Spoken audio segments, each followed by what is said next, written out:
To apply fungicide or not to apply fungicide? That's the question.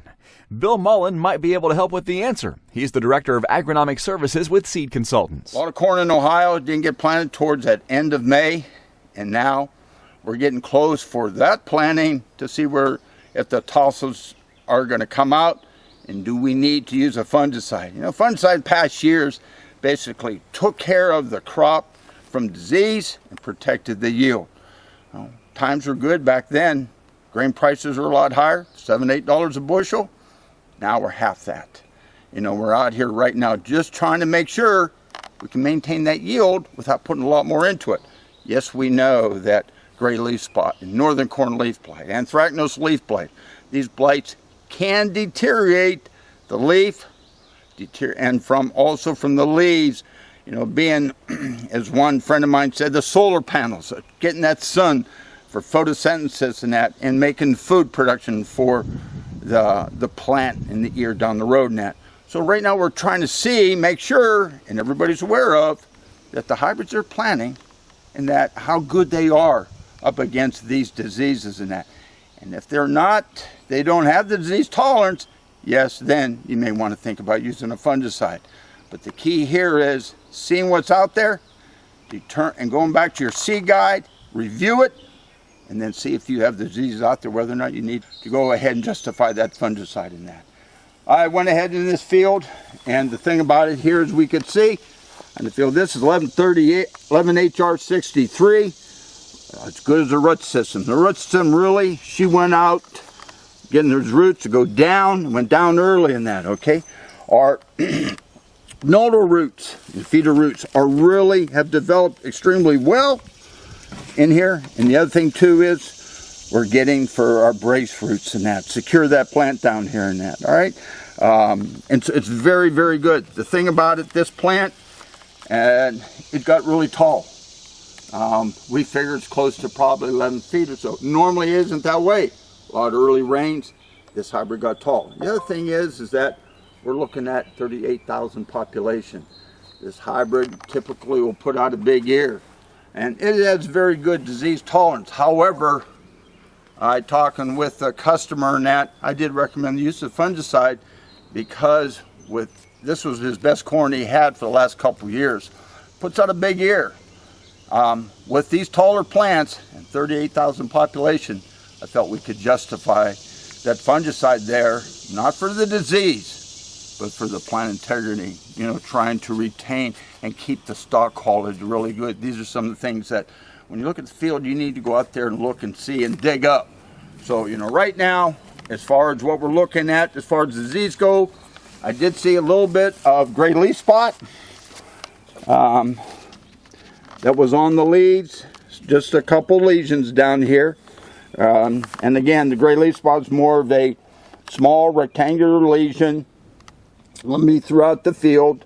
We also talk about northern corn leaf blight, which I didn't see in here, and that almost looks like a cigar-shaped tannish brown or so. So really, there is some gray out here, but the this hybrid has very good tolerance to it. So, but it's just right now that higher population and with the yield potential. That's the reason why I did recommend for the fungicide in that.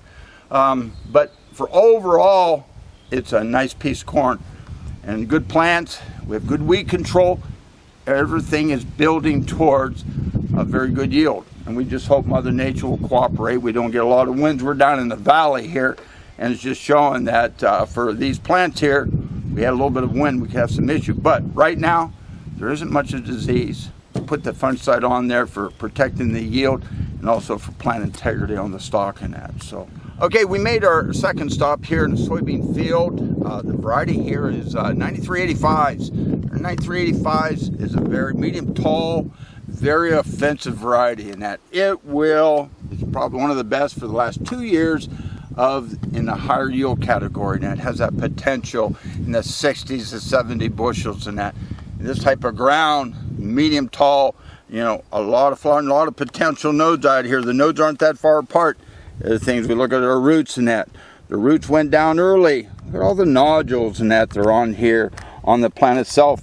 You don't see really any lesions That could be from, the brown stem rot or so, or from sun death syndrome. And both of those diseases fungicides aren't going to go ahead and protect them, protect the plant against them. Basically, it comes from genetics of the plant, and also it's going to attack the roots first of all. So that's why we really try to make sure that we don't have areas in the field where both those diseases can occur in that, all right? Areas where we've had compaction, sometimes I will see issues of brown stem rot or sun death syndrome attacking it because that ground is so packed and we've got poor root development in that. But for right now, this area here, this soil is going to be very similar to the corn where we looked at. Very well drained, black loamy ground, going to get root development there. So right now, as we're out here looking at fields, pay attention right now to the disease, the frog eye. Frog eye basically, leaf disease, circular, purple, reddish purple around the outside, brown, black inside, and it takes care of all that leaf.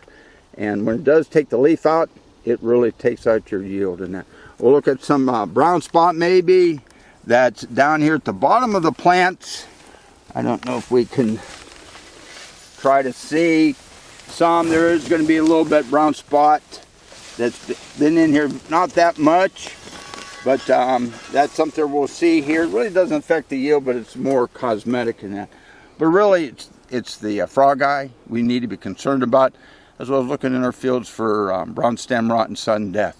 Not much you can do at this time of the year, but you just know to write it down so that maybe in possibly other years, make a note that's where it's happened. Try to do something different. And maybe it is just going in there, opening up that ground, or putting like a cereal rye in there, try to break up that compaction. So overall, it doesn't take that much time. Go in your soybean field, look for any of the disorders, the leaf diseases out there. See how the plant's filling out. See how the distance between the nodes are, okay?